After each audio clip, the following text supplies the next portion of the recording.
I hate this gun. This is one of the worst guns that I've ever owned, and I've kind of owned one twice. This is the Smith & Wesson Shield 1.0. It happens to be a California compliant on roster model. It, at the time, was one of the last semi-auto handguns that made it onto the California handgun roster prior to micro stamping becoming a requirement. So why did I buy one? Why did I later sell it? Why did I later then get one for my wife? And why am I now going to be selling this thing again? Or why is my wife now going to be selling this gun in the very near future? Well, let's talk about what it is that I hate about this gun. There's a lot of things, and there are things that all have been generally fixed by the Shield 2.0 and the Shield Max. So before you get your panties in a bunch and start telling me how much you like this gun, the 1.0 Shield, just know that Smith & Wesson agrees with me, because nearly everything that I hate about this has been fixed by other versions of this gun. So the Shield 1.0, this one's a 9mm. It also came in 40, and if you've never shot a Shield 1.0 in 40 Smith & Wesson, don't. If you have an opportunity to shoot one of these in 40, pass on that opportunity. So we'll talk about a few things. This was both, at the time, one of the best options that we can get in California, and at the time that it was originally released, was actually one of the better options for subcompact single stack 9mm pistols designed for concealed carry in the nation. It's very much been overshadowed now, even by its predecessors, the Shield 2.0. But let's talk about capacity. Let's talk about some of those features. Let's talk about ergonomics. Let's talk about the trigger. Let's talk about reliability, okay? We're gonna talk about a lot of things today. I hate this gun. If I haven't made it clear, if my tone of voice does not make that clear, I really don't like this gun. Standard capacity of 7 rounds, standard capacity of 8 rounds with an extended mag release. So here's what it looks like with the extended 8-round mag. The 8-round mag, I have fairly skinny hands, so I'm able to get a full grip on it.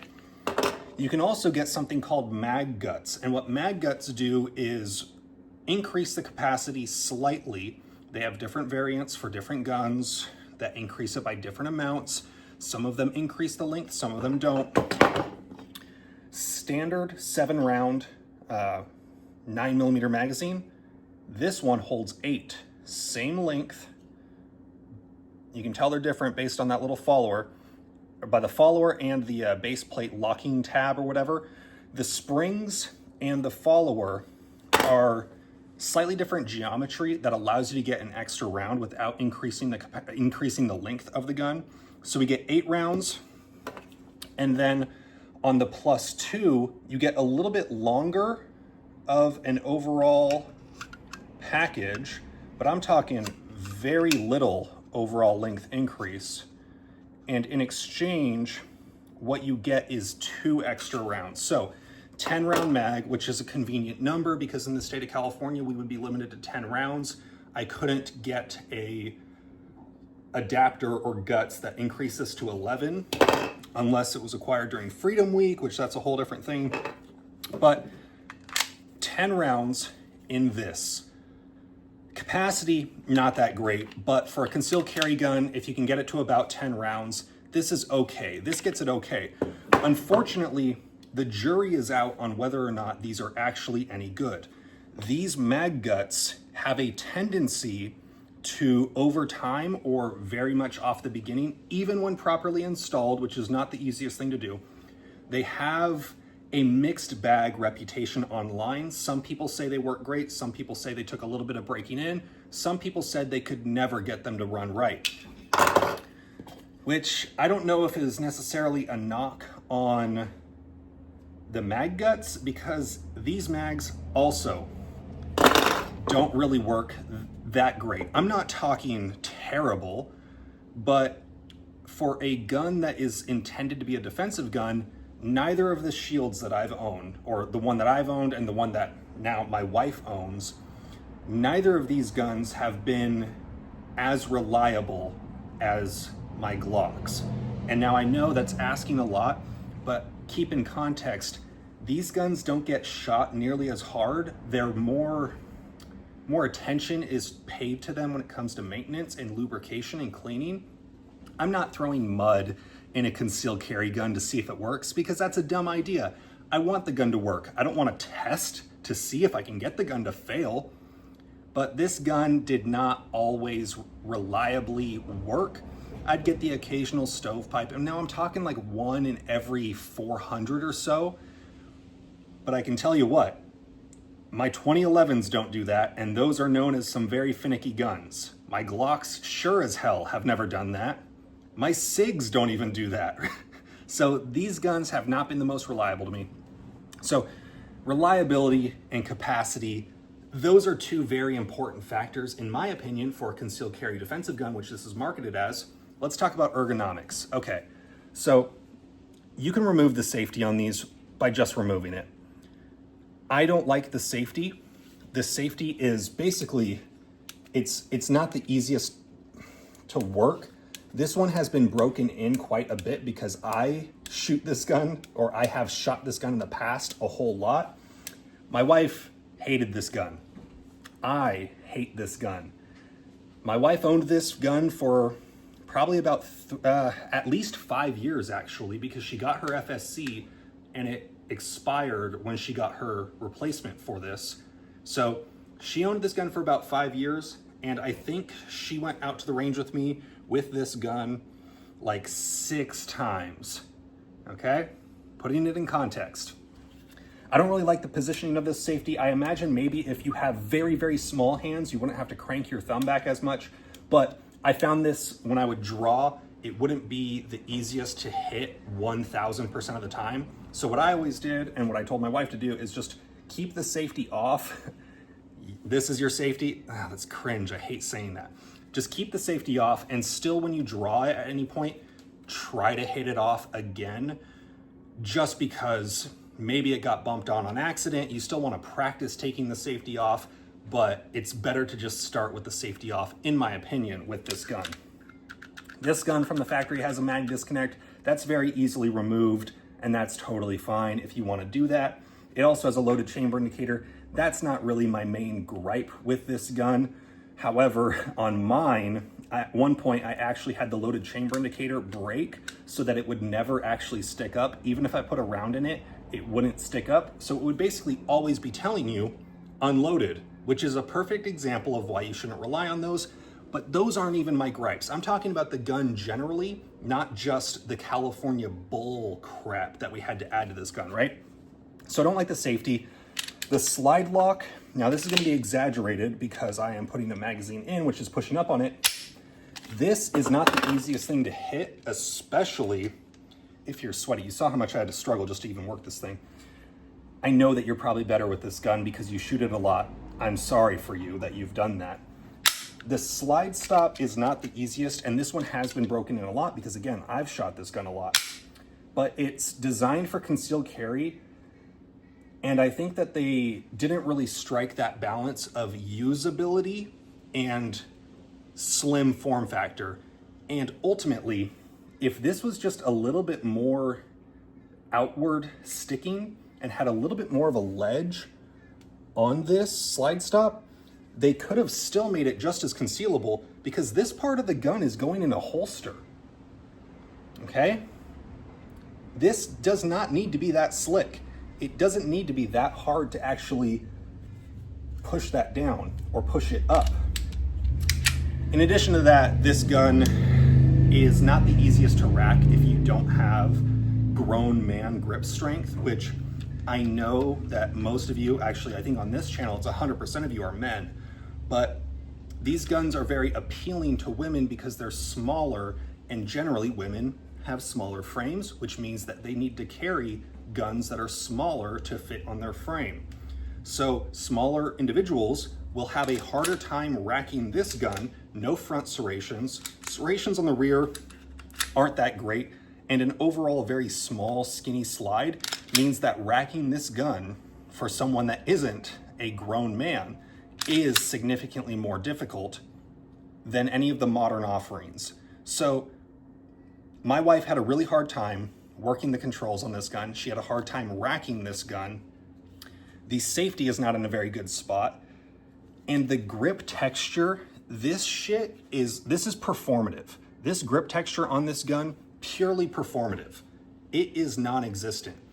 There is a reason that the Shield Plus and the Shield 2.0 have fixed this. They've got better serrations, they've got better grip texture. I don't know if any of the other controls have been improved that much, but those I can live with if we mount an optic to it. I'm gonna grab my wife's P365. Those gripes I can live with when it comes to the slide and the slide lock mechanism. If it's one, physically easier to rack to the rear, and especially with an optic. This is my wife's 365 Rose, which I made a video on the main channel talking about how this gun turned her into an actual shooter. Previously, she was technically a gun owner. On any sort of survey, she would have been able to say yes to being a gun owner. With this gun, she became a shooter. So 5 or so years, maybe shot this gun with me 6 times. In about 2 months, maybe even less, she's shot this gun like 8 times. About every week, she is asking for me to go to the range with her because she wants to go and shoot her gun. With an optic on the gun, which the newer options from Smith & Wesson, there are options for slide mounted optic solutions. You can just go like this. Front serrations, you can rack it here. Rear serrations are actually grippy, you can rack it there. This is significantly more difficult. When the gun has less grip texture, it means you get less grip on the gun, which makes it harder to hold it sturdy. And then when the slide is already much more difficult to rack in general, like, yeah, this takes significantly less effort. Even just racking it over the top, I can feel a significant difference in the effort that it takes. And when the gun is slippy, it makes it even harder. So ergos are bad. Reliability on my 2 models has been it's been which for a defensive gun, which is what this is not ideal. The trigger on this gun, holy shit, this trigger is dog buns. So I got a magazine disconnect in it, so I have to have a mag in this gun. I don't know if you can hear that. There's a lot of grit. The trigger break itself isn't the worst. Like, it's not terrible. I've felt worse, but it's not great. And there's a bit of a heavy creep through the trigger pull. And this gun has been shot like at least 1,200 to 1,500 rounds, 90% of which from me, because my wife hates this gun and I hate it too. What I really hate about this style of trigger safety that hinges in the middle is that I would often find myself, based on the geometry of my hands, sometimes I would pull the trigger from up here, and I can pull the trigger as hard as I want, but until I slip down, it ain't going.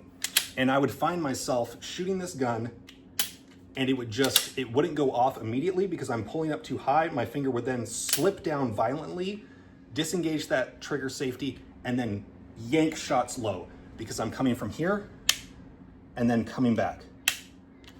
And I hated that. I hated this. Smith & Wesson, in fact, determined that this trigger system was not very good either, which is why the 2.0 models have different triggers. So yeah, I rambled on for about 15 minutes about why I hate this gun. And you might have this gun and you might like it, and that's great. If you can shoot this gun well, that's fantastic. I want you to keep shooting it, and I want you to keep being prepared to protect yourself in the unlikely scenario.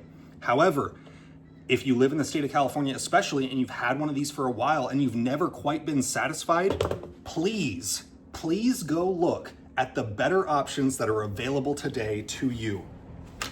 This is my Shield.